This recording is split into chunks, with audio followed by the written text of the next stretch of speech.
Hello friends, কেমন আছেন সবাই? আশা করি সবাই ভালো আছেন।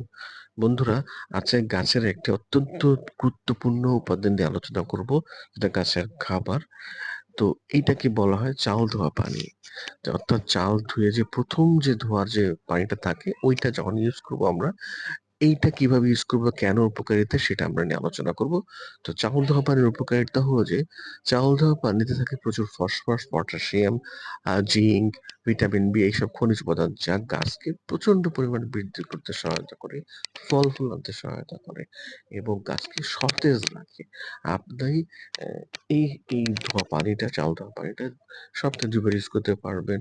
তবে বেশিক্ষণ অপেক্ষা করা যাবে না। আপনি যেদিন চা ধোবেন একদিন অপেক্ষা করতে পারবেন।